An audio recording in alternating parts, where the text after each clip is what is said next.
వాళ్ళని వీళ్ళని నమ్ముకోవటం ఎందుకు యువరాజ్? ఆ సాక్ష్యం ఏదో మనమే చెప్దాం. అందరి ముందు అక్కకి వ్యతిరేకంగా సాక్ష్యం చెప్తే మనల్ని ఇంట్లో కూడా ఉండనివ్వరు నిషి. ఎవరుండనివ్వరు? వదిన జైల్లో ఉంటుంది, మావయ్య మన కంట్రోల్లో ఉంటారు. వదిన లేకుంటే ఇల్లు ఆఫీస్ మన చేతిలోకొస్తాయని మర్చిపోయావా? మరి జగదాత్రి కేదార్ల సంగతి? అసలు వాళ్లకే ఈ ఇంట్లో ఉండే అధికారం లేదు. అలాంటిది వాళ్ళు మనల్నుండనిచ్చేదేంటి? వదిన జైలుకి వెళ్లేలా చూసుకుంటే చాలు, మిగతాదంతా నేనాడిస్తాను కదా. వదిన అరెస్ట్ అయిపోయింది యువరాజ్. అసలు నాకు ఎంత ఆనందంగా ఉందో తెలుసా?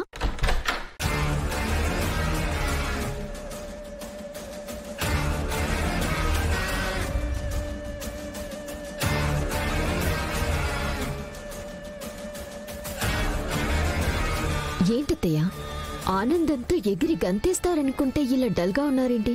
నేను కూడా గంతులేసుండేదన్నమ్మి, కానీ కౌశికి వెనక మీ మామ పోయిండాడు. ఈ జగదాత్రి కేదార్లు కూడా ఏడుకోబోయిండారు. వాళ్ళంతా కలిసి కౌశికిని కాపాడేస్తారేమోనని భయంగా ఉండదు. అత్తయ్య, ఇదేమైనా చిన్న కేసా? వీళ్ళెళ్ళి చెప్పగానే వాళ్ళు వదిలేయటానికి? Murder case. మనం కరెక్ట్ గా ప్లాన్ చేస్తే వదిన్ని 14 ఏళ్ల జైలుకి వెళ్లేలా చేయగలం.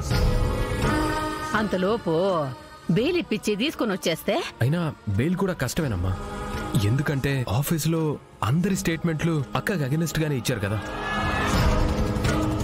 అత్తయ్య, మీరేమీ టెన్షన్ పడకండి. వదిన ఇక ఇంటికొచ్చే ఛాన్సే లేదు. వారం ఆగి ఆఫీస్లో బోర్డు వాళ్లతో మీటింగ్ పెట్టి కంపెనీని నేను టేక్ ఓవర్ చేస్తాను. ఒక్కసారి ఆ కుర్చీలో కూర్చుంటే ఇక మళ్ళీ జీవితంలో వదిన్ని ఆఫీస్ డోర్ కూడా తొక్కనివ్వను. అబ్బా, నువ్వు చెప్తా ఉంటే వినేదానికి ఎంత బాగుండదమ్మి. అదిగో నాన్న కూడా బెయిల్ కోసం ట్రై చేసి అలిసిపోయి ఇంటికి వచ్చినట్టున్నారు. వెళ్ళి పలకరించి పరామర్శిద్దాం పదండి. అంటే ఏంట్రా నీ ఉద్దేశం? అక్క జైల్లో ఉండాలనా? ఆనందంతో అడుగుతున్నావా, ఆశ్చర్యంతో అడుగుతున్నావా యువరాజ్? తెలుసుకుందామని అడుగుతున్నాడే, నీకెందుకు? కండిషన్ బెయిల్ వచ్చింది యువరాజ్. ఎప్పుడైనా వచ్చి మళ్ళీ అరెస్ట్ చేయొచ్చు.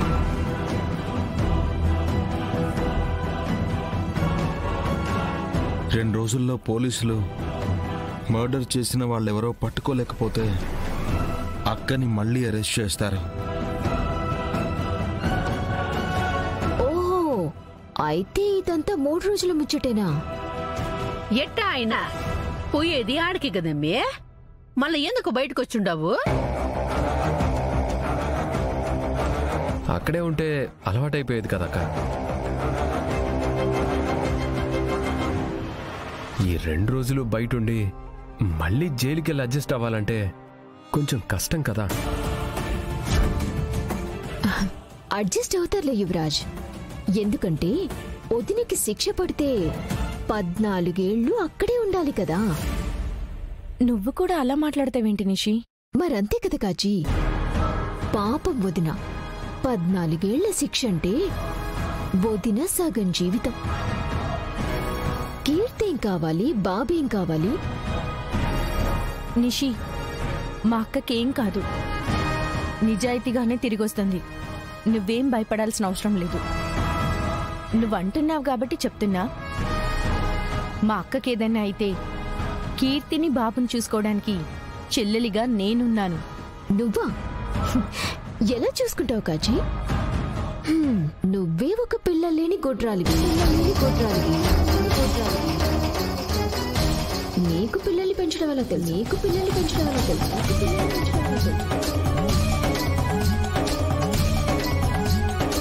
సిస్టర్, మాటలు కొంచెం జాగ్రత్తగా రానివ్వండి. తప్పులు, ఇల్లీగల్ పనులు చేస్తున్న వాళ్ళే దర్జాగా బయట తిరుగుతున్నారు నిషి.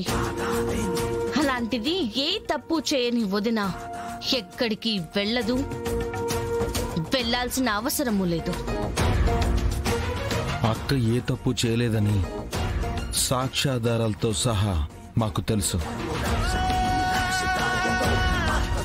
మేము అక్కని నిర్దోషి అని నిరూపించి బయటికి తీసుకొస్తాం. ఏంటా సాక్ష్యాధారాలు? నిర్దోషి అని నిరూపిస్తారా? మీరేదో పోలీసులా మాట్లాడుతున్నారు.